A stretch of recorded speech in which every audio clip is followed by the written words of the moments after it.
Sejumlah wilayah di Jakarta terendam banjir, tak terkecuali permukiman warga di Kebon Pala, Kampung Melayu, Jatinegara, Jakarta Timur. Sedikitnya 100 rumah warga terendam banjir akibat luapan air Kali Ciliwung pada Jumat pagi.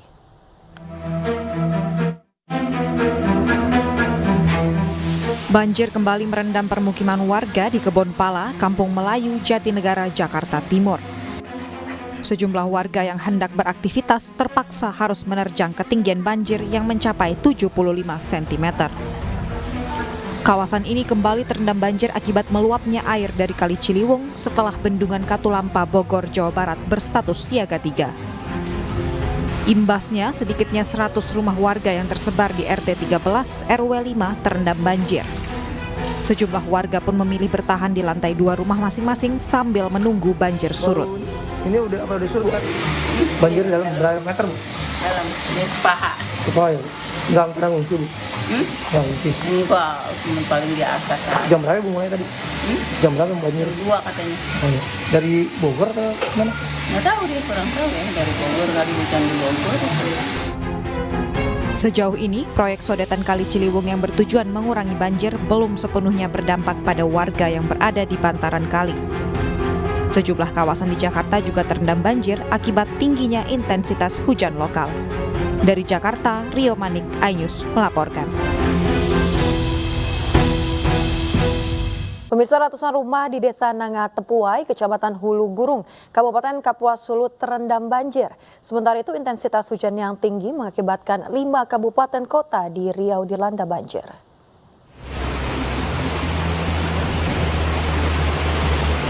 Ratusan rumah di Desa Nangga Tepuai, Kecamatan Hulu Gurung, Kabupaten Kapuas Hulu terendam banjir. Banjir dipicu meluapnya 2 sungai di wilayah tersebut, yaitu Sungai Tepuai dan juga Sungai Embau. Data sementara dari BPBD Kabupaten Kapuas Hulu, sekitar 900 jiwa terdampak banjir di Desa Nanga Tepuai. Ada 6 desa, diantaranya Desa Nanga Tepuai, Desa Kelakar, Desa Mugung, Desa Sejahtera Mandiri, Desa Kaya Mandiri, dan Desa Landau. Kepada masyarakat untuk tetap waspada dan segera mengevakuasi diri apabila banjir sudah merendam rumah sehingga tidak bisa Ketinggian air bervariasi antara 1,5 meter hingga 2 meter. Selain itu, fasilitas umum seperti sekolah dan juga kantor camat ikut terendam banjir. Selain merendam ratusan rumah warga di Desa Nanga Tepuai, banjir juga merendam 5 kabupaten kota di Riau. Kabupaten yang terendam banjir yakni Kabupaten Rokan Hulu, Kampar, Pelalawan, Kuantan Singingi, dan juga Kabupaten Indragiri Hulu. BPBD Riau mencatat lebih dari 17.000 kepala keluarga terdampak banjir. Sementara itu, menurut Kabid Kedaruratan BPBD Riau, Jim Gafur, sembako dan juga perahu sangat dibutuhkan untuk evakuasi dan juga distribusi bantuan, mengingat banyaknya akses jalan yang terputus. Ya, memang ada beberapa kebutuhan mendesak seperti sembako dan juga air minum bersih dan juga perahu ya untuk evakuasi atau mendistribusi. Saat ini banjir masih melanda 3 kabupaten, yakni Pelalawan, Kampar, dan juga Kuantan Singingi. Tim Liputan iNews melaporkan. Diguyur hujan deras, tebing Gunung Anaga di Purwakarta, Jawa Barat longsor. Akibatnya sejumlah bangunan rusak dan puluhan warga mengungsi.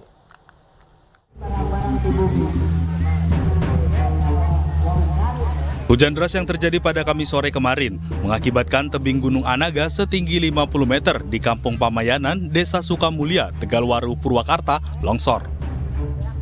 3 rumah warga dan 1 masjid yang ada di bawah tebing rusak berat tertimpa longsor. Dan hingga Jumat pagi, material longsor pun masih menimbun 4 bangunan tersebut. Diketahui sebelum longsor terjadi, warga mendengar suara dentuman keras seperti suara petir. Disangka orang-orang itu ada petir, ada kapal katanya. Lalu nggak lama kemudian langsung, wah ini mah batu dari gunung, siap. Orang-orang pada nangis. Nenek saya kan itu rumah yang Dekat ya Pak? yang terdekat, yang sekarang hanyut. Nah, Ini tertimpa itu batu. Hingga kini petugas BPBD Purwakarta masih mendata rumah warga yang rusak serta menyediakan tempat pengungsian warga. Dari Purwakarta, Jawa Barat, Irwan Saputra, iNews melaporkan. Pemirsa, aktivitas Merapi ini terekam kamera pemantau Balai Penyelidikan dan Pengembangan Teknologi Kebencanaan Geologi atau BPPTKG Yogyakarta.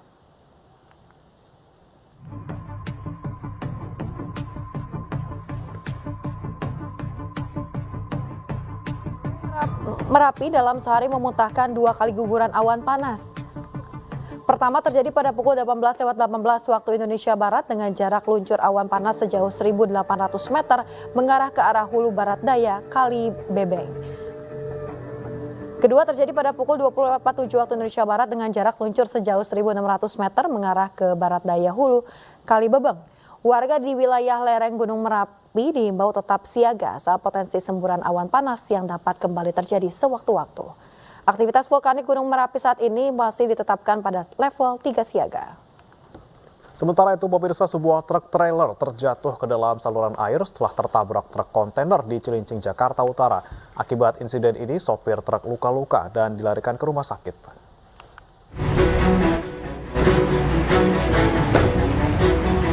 Bagian depan truk nyaris tenggelam ke saluran air setelah tertabrak truk kontainer di Cilincing, Jakarta Utara.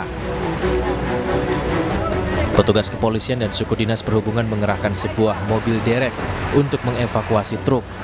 Namun bobot kendaraan serta medan yang sulit membuat proses evakuasi terhambat. Insiden bermula ketika truk trailer tanpa muatan peti kemas baru saja keluar dari SPBU usai mengisi bahan bakar minyak. Tabrakan tak terhindarkan saat sebuah truk kontainer melaju dari arah Cakung dan menghantam truk trailer. Akibatnya truk kontainer rusak parah dan menyebabkan seorang sopir luka-luka. Yang ditabrak masuk ke kali, yang nabraknya ngebuang ke kanan. Oh, berarti tadi dia mau keluar dari SPBU ya, Pak? Iya, yang ditabrak. Ada korban nggak sih tadi, Pak? Korban kayaknya sih si supir yang nabrak gitu. Setelah proses evakuasi, kedua truk dibawa ke unit kecelakaan Satlantas Wilayah Jakarta Utara untuk kepentingan penyelidikan. Dari Jakarta, Sofyan Firdaus, iNews melaporkan. Pemirsa, artis Saiful Jamil diamankan polisi saat berkendara di jalur bus Transjakarta Daan Mogot, Jakarta Barat. Kuasa hukum Saiful Jamil menyatakan peristiwa tersebut ada kaitannya dengan kasus narkoba.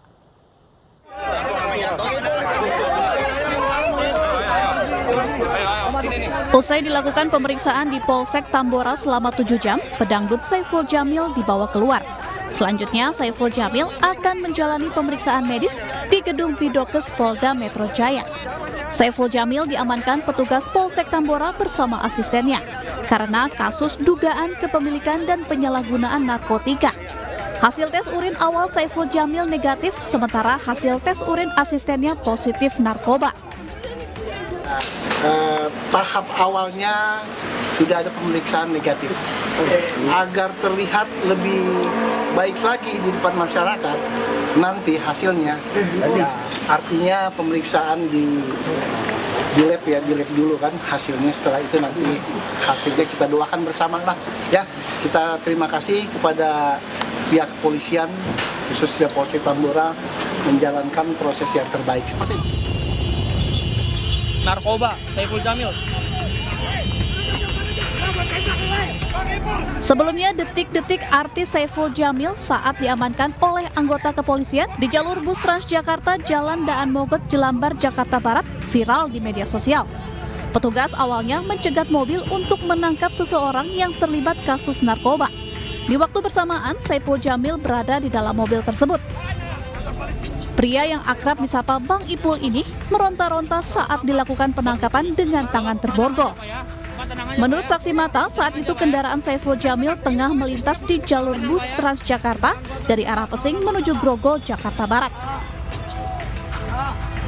Ini baik-baik. Ayo baik-baik, pelan-pelan ya, pelan-pelan ya. Pelan-pelan, ayo pelan-pelan. Bang, ini Bang. Pelan-pelan ya, Bang ya.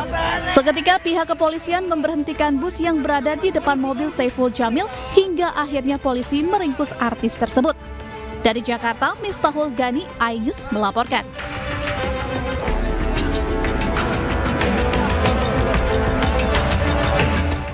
Pemirsa, tidak butuh waktu lama, Yanuarius, sopir taksi brutal yang meminta ongkos taksi sebesar $50 kepada warga negara asing di Bali akhirnya ditangkap.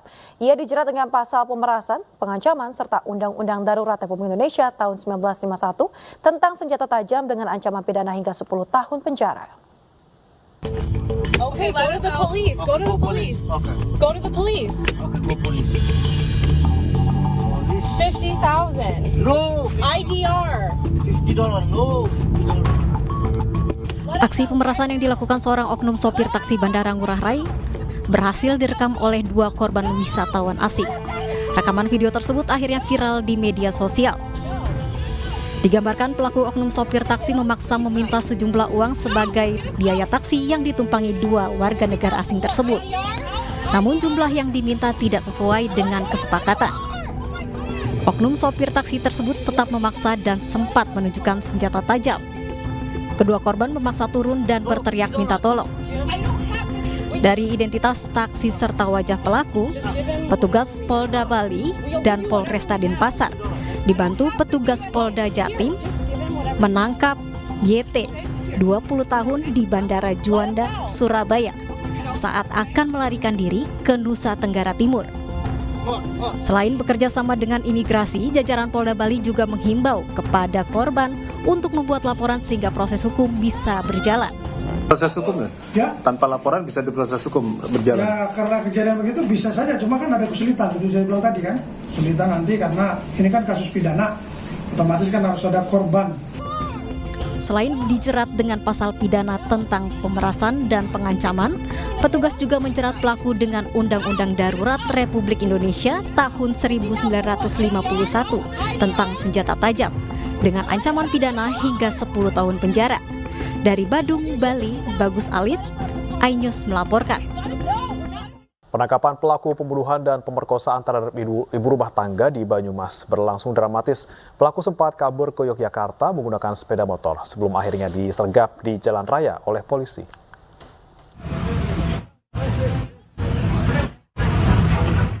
Sahrul Ramadan, pelaku pembunuhan dan pemerkosaan terhadap Tri Iluh Lentari, wanita muda beranak 1, akhirnya ditangkap. Anggota Satreskrim Polresta Banyumas menyergap sepeda motor pelaku di tengah jalan raya Kalibagor, Banyumas hingga sempat buat macet arus kendaraan di lokasi kejadian.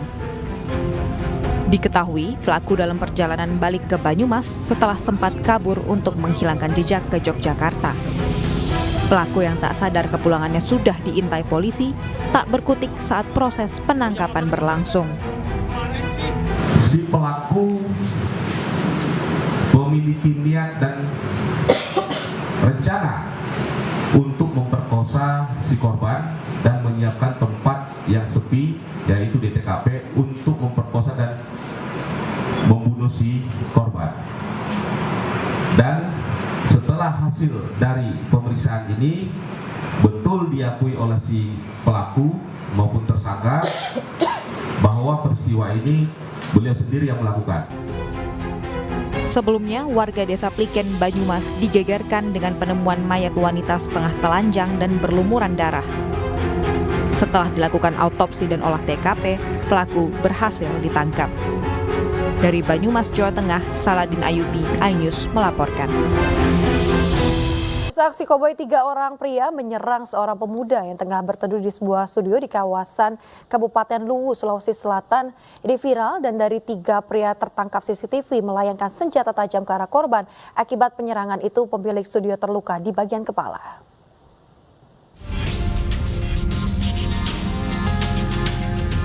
Aksi koboi 3 pria yang mendatangi seorang pemuda dan langsung menganiaya korban menggunakan senjata tajam di depan sebuah studio di Jalan Topoka, Kabupaten Luwu, Sulawesi Selatan, terekam CCTV. Seorang pria yang berada di lokasi ikut membantu korban melakukan perlawanan. Sayangnya, pria tersebut malah dikejar oleh 2 orang pelaku lain.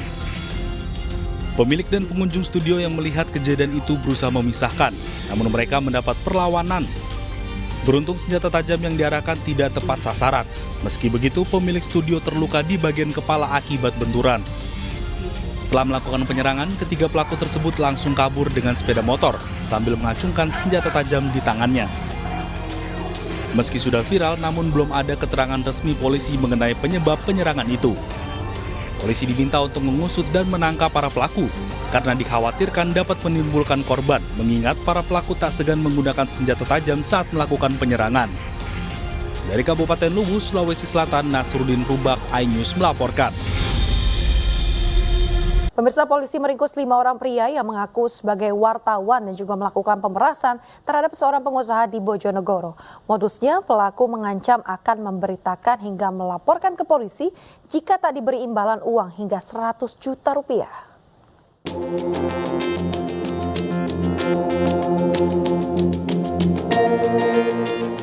5 tersangka berinisial OR 48 tahun, TU 39 tahun, GHM 31 tahun, S 31 tahun, dan I 46 tahun ini diringkus polisi karena melakukan pemerasan terhadap seorang pengusaha di Kecamatan Kedewan. Modusnya, para pelaku bersama belasan orang lain mengaku sebagai wartawan, mendatangi lokasi penampungan minyak milik korban dengan dalih melakukan operasi gabungan. Para pelaku meminta dokumen perizinan tempat usaha tersebut karena tidak memiliki izin. Korban pun diancam akan diberitakan jika tidak memberikan uang 100 juta rupiah. Setelah disepakati, korban memberikan uang 30 juta rupiah melalui transfer ke salah satu tersangka. Kelima tersangka kini diringkus polisi saat asyik liburan di Bali. Polisi juga mengamankan sejumlah barang bukti, diantaranya sejumlah ID card wartawan gadungan, sejumlah telepon genggam, serta barang bukti transaksi uang senilai 30 juta rupiah. Kasus pemerasan dan penipuan yang dilakukan oleh oknum yang mengaku wartawan. Mereka menanyakan terkait perizinan atau kepemilikan usaha dari Saudara Nur Alim. Kamu tidak mau saya beritakan di media atau saya laporkan ke Polres, ya kamu kasih 100 juta. Hingga kini polisi masih memburu pelaku lainnya. Akibat perbuatannya, para tersangka dijerat pasal pemerasan dan penipuan dengan ancaman hukuman maksimal 9 tahun penjara. Dari Bojonegoro, Jawa Timur, Dedi Mahdi, iNews melaporkan. Pemirsa, aktor lawas era 90-an Ibra Ashari kembali terjerat kasus narkoba. Adik kandung dari aktris Ayu Azhari ini ditangkap polisi atas kepemilikan narkotika jenis sabu.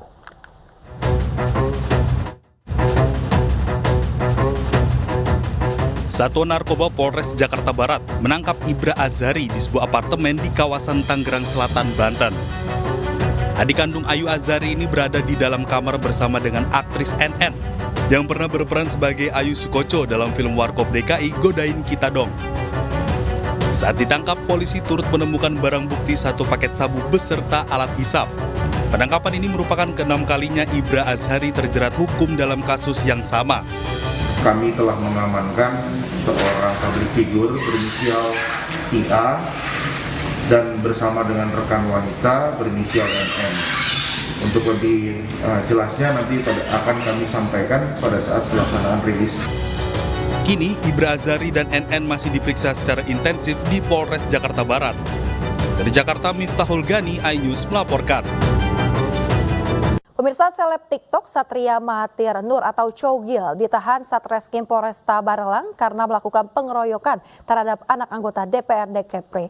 Diduga pengeroyokan di sebuah kafe saat pergantian tahun terjadi hanya karena pelaku dan korban bersenggolan. Pria muda diamankan polisi usai orang tua RA, pelajar kelas 1 SMA, membuat laporan penganiayaan ke Satreskrim Polresta Barelang. 1 dari 4 pelaku yakni Satria Mahathir, TikToker yang saat ini sedang viral dan juga kontroversial. Pengeroyokan dilakukan para pelaku yakni R, DI, dan DIM dipicu persoalan sepele karena bersenggolan saat perayaan malam pergantian tahun di Cafe Barat Kopi di kawasan Tiban Barat. Satria Mahathir sendiri hadir sebagai bintang tamu di acara pergantian tahun tersebut. Akibat pengeroyokan, korban mengalami luka memar. Meski menyesali perbuatannya, pemirsa, para pelaku dijerat dengan pasal 170 tentang pengeroyokan. Kecil dia mau mandi kan, mau dibuka dulu. Pemirsa, Timnas Indonesia kembali menelan kekalahan 1-2 dari Libya pada laga uji coba di Turki. Meski kalah, pelatih Timnas Indonesia Sintayong mengaku tetap puas.